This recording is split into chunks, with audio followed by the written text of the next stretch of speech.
बिस्मिल्लाहिर्रहमानिर्रहीम। अस्सलामुअलैकुम। कैसे हैं मेरे प्यारे प्यारे बहन भाई बुज़ुर्ग? सब ठीक ठाक हैं, बच्चे ठीक ठाक हैं। आज सबके लिए, बल्कि बुज़ुर्गों के लिए, शुगर पेशेंट के लिए, डाइट प्लान करने वालों के लिए, ओबेसिटी वालों के लिए, सबके लिए ज़बरदस्त रेसिपी लेके आई हूँ। कीटो आटा। कीटो आटा जो आप मार्केट से लेते हैं, एक तो खालिश नहीं होता है, दूसरा बहुत ज़्यादा कॉस्टली होता है।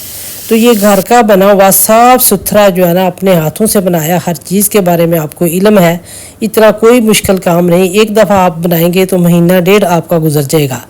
तो अच्छे तरीके से बनाएंगे और आप देखेंगे इसके कितने फ़ायदे हैं। तो इंशाल्लाह तो चलें शुरू करते हैं। कीटो आटा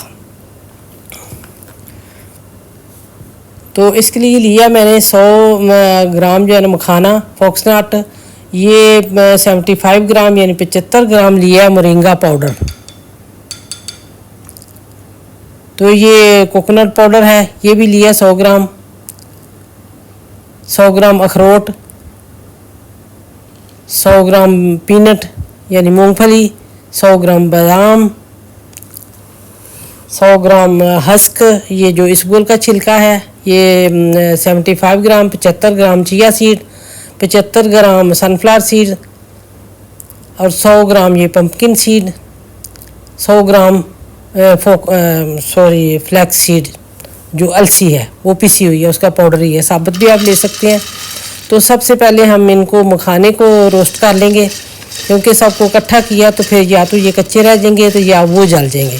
तो इनको पहले करके हम निकाल लेते हैं। क्रिस्पी करना है हमने इनको। तो इसका पीस पकड़ के हाथ से दबाएं तो टूट जाए तो रोस्ट हो गया, अगर नहीं टूटे तो अभी हम और इसको रोस्ट करेंगे क्रिस्पी, यानी कि हाथ से दबाएं तो ये टूट जाता है आसानी से। इस तरह का करना है। तो थोड़ा सा और करके इसको हम निकाल लेते हैं। तो इसको ठंडा होने देते हैं, उतनी देर में दूसरे हम करते हैं। तो ये बादाम डालनी है पहले, जैसे जैसे डालनी है चीज़ें, पहले मैं कौन सी डाल रही हूँ, बाद में कौन सी डालूंगी, उसी तरीके से डालनी है। इसको 1 मिनट तक रोस्ट करते हैं। तो फिर डाल देते हैं अखरोट, इनको भी 1 मिनट तक रोस्ट करेंगे। मीडियम आंच पे, ना हाई करनी है ना लो करनी है, हिलाते हुए इसको रोस्ट करेंगे। 1 मिनट के बाद ये मूंगफली डाल देंगे, पीनट, इसको भी 1 मिनट रोस्ट करेंगे।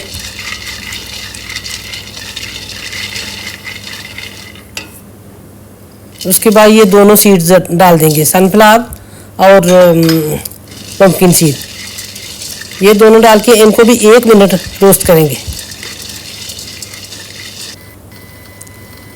बहुत ज़्यादा इनको डार्क नहीं करना, बहुत ज़्यादा जलाना नहीं है, बस हल्की सी खुशबू आने लगे तो निकाल लें।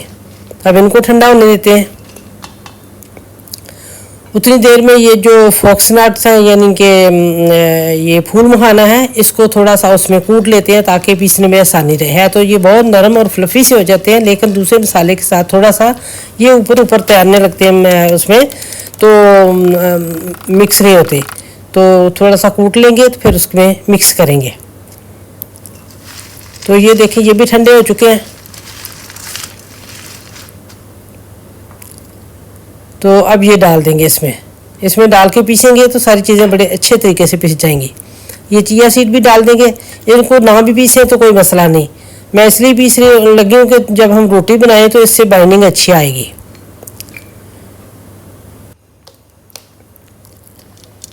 तो ये एक बैच आपके सामने पीसती हूँ।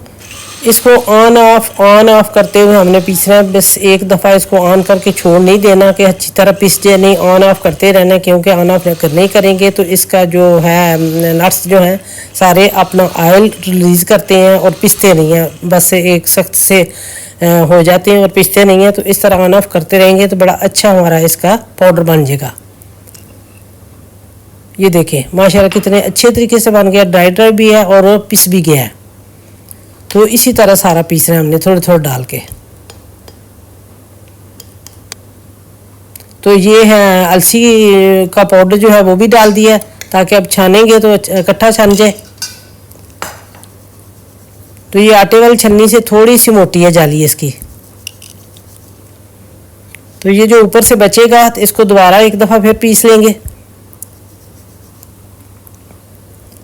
तो ये देखें साफ़ सुथरा काम आपने अपने हाथों से किया, कोई इसमें आपने मिलावट नहीं की, कोई इसमें आपको डर नहीं, खदशा नहीं कि इसमें पता नहीं क्या क्या चीज़ें मिली हुई होंगी, फ़ायदा होगा नहीं होगा, नुकसान होगा, आपके पैसे ज़ाया जाएंगे, ऐसा कोई आपको डर फिक्र नहीं है। इसको पीस लेते हैं। तो साफ़ सुथरी बनी चीज़ें। अब ये जो आटा बन जाएगा शुगर वालों के लिए तो ये गोल्ड है। बाकी जो लोग अपना वेट लॉस करना चाहते हैं, अपने मोटापे से परेशान हैं और बीमारियों से परेशान हैं, अब ये सारी चीज़ें इसमें मिक्स कर लेंगे, परेशान है उन सब के लिए भी यूज़ हो सकता है। तो ख़ास तौर पे ये शुगर पेशेंट के लिए तो ये गोल्ड है। तो इससे रोटी बनाएं, इससे केक बनाएं, जो भी स्वीट बनाने बनाएं। अगर आपको ये ग्रीन कलर ज़्यादा पसंद नहीं है तो आप मोरिंगा या तो कम डालें या ना डालें, लेकिन मोरिंगा ज़रूर डालें। मोरिंगा आजकल के ज़माने में सुपर फूड माना जाता है। वैसे तो हर एक एक जो नट है वो सुपर फूड का काम करेगा, लेकिन इसको भी ज़रूर डालना है। ये देखिए माशाल्लाह ज़बरदस्त। इससे रोटी बनाएं, इससे आप स्मूदी बनाएं, इससे मिल्क शेक बनाएं, इससे आप वो जो बाज़ार से महंगा महंगा आपको मिलता है प्रोटीन पाउडर, पता नहीं उसमें क्या मिक्स होता है क्या नहीं होता, तो वो उसका भी काम देगा। अब ये मैंने एक रोटी बनाने के लिए एक लिया है सर्विंग स्पून पाउडर और आधा कप पानी के डाला, मिक्स करके तवा पहले से गर्म हो और फ़ौरन हमें डालना है। अगर आप थोड़ी देर भी इसको छोड़ देंगे तो ये थिक हो जाएगा और आपकी रोटी सही नहीं बनेगी। जल्दी जल्दी तवा पहले रख लें गर्म होने के लिए और इसको मिक्स करके फ़ौरन तवे पे ऐसे डाल दें। एक सर्विंग स्पून पाउडर ये जो कीटो आटे का और आधा कप मेजरिंग कप से लें, आधा कप पानी, तो अच्छे से जल्दी से मिक्स करके डाल दें। तो फिर इसको हल्की आंच पर टाइम दे सेट होने का, जल्दबाजी नहीं करनी है, नहीं तो आपकी रोटी टूट जाएगी, सही नहीं बन पाएगी। फिर हल्का सा मैंने ऑयल स्प्रे किया और दूसरे किनारों से स्पैचुले से इसको हल्का हल्का लूज़ कर रही हूँ। अगर दरमियान से कच्ची हुई तो भी टूट जाएगी, तो इसको हल्की आंच पर टाइम देना है आपने सेट होने का। तो ये बहुत थिन सी पतली सी रोटी बनी है। अगर आपको थिक पसंद है तो दूसरी रोटी मैं वो वाली भी बनाती हूँ, थिक वाली।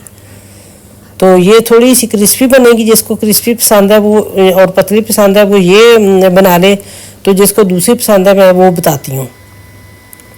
तो ये भी देखो माशाल्लाह बड़ी अच्छी बन जाएगी। और इसको शुगर की रोटी को आप इसको खाएंगे तो फिर आप अपनी शुगर चेक करेंगे, मुझे बताएंगे कि आपकी शुगर कितनी आई है।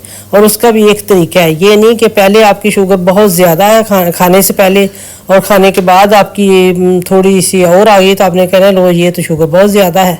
नहीं, उसका तरीका कुछ और है। मैं अगली रोटी बना के तो फिर आपको बताती हूँ।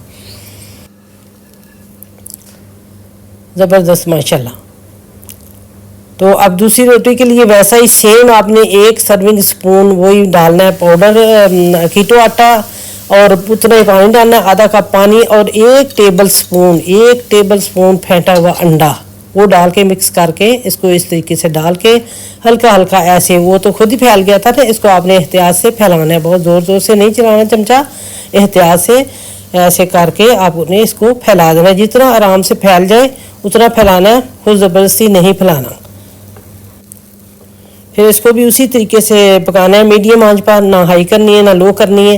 तो मीडियम पे आपने इसको सेट होने देना। ऊपर से जब ड्राई होगा तो फिर इसको ऐसा ऐसा स्पैचुले से लूज़ करके तो फिर दूसरी तरफ इसकी पकानी यानी इसको पलटना है।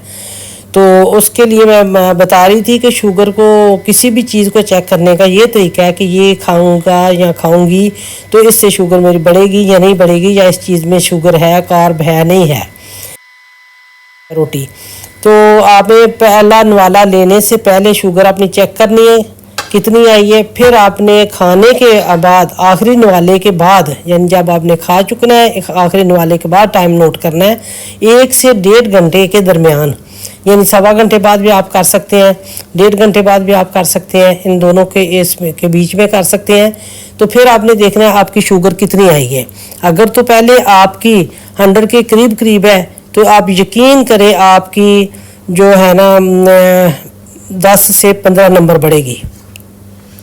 यानी अगर 100 के करीब है तो आपकी आ जाएगी 120 आ जाएगी, 125 आ जाएगी या 119 आ जाएगी, इस तरह आएगी।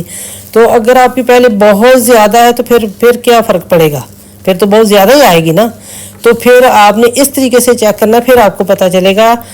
डॉक्टर साहबान कहते हैं कि खाना खाने के बाद जैसे चेक करने का मैंने तरीका बताया ना कि 1 से 1.5 घंटे के दरमियान, तो उस वक्त आप चेक करें तो जितनी आपने पहले चेक की है उस नंबर को देख लें, फिर इस नंबर को देखें तो कितनी बढ़नी चाहिए, 30 से 40 नंबर तक बढ़नी चाहिए। यानी वैसे नॉर्मल जो है ना खाने के बाद 140 होनी चाहिए, 140, ठीक है। तो 140 होनी चाहिए जो नॉर्मल है, उससे ज़्यादा है तो वो नॉर्मल नहीं है। तो फिर ये आपने देखना है कि इस रोटी को अगर आपने चेक करना है, इस आटे को चेक करना है, तो ये तरीका है कि अपनी पहली भी शुगर नोट करें, तो इसको खाने के बाद इसकी भी नोट करना कि इससे कितनी बड़ी है। तो इंशाल्लाह देखिए कितनी ज़बरदस्त जो है ना रोटी है, लचकदार। तो इस रोटी को फिर आपने खाना भी तो किसी चीज़ के साथ है ना, तो अगर आप आलू के साथ खाएंगे या दाल चने लोबिया आप लेंगे तो फिर उससे आपकी शुगर बढ़ेगी। फिर इसको चेक करने का कोई फ़ायदा नहीं है। आपने इसके साथ कार्ब वाली कोई चीज़ नहीं लेनी, आप इसके साथ कोई मीट लेना है, आप मीट का कोई कबाब ले लें, आप अंडा ले लें, इसके साथ अचार रख लें, दही ले लें, इस तरह की चीज़ लेंगे। फिर खा के फिर आपको पता चलेगा कि इसमें कितने कार्ब थे, इसकी कितनी शुगर बढ़ी है। तो आपको पता तो होगा ही कि किस किस चीज़ से, तमाम जो ग्रेन है उनमें शुगर है, मीठा है, चीनी है, मैदा है, दालें हैं, लोबिया वगैरह उसी में आ जाता है, चावल हैं, इन सब चीज़ों से मीठा और मीठे से वाइट चीनी या गुड़ है, शक्कर है, हर चीज़ से शुगर बढ़ती है। तो इंशाल्लाह आगे मैं बताती रहूँगी, आगे आप लोग मुझे पूछ भी सकते हैं। तो आप मुझे इजाज़त दें। अल्लाह हाफिज़।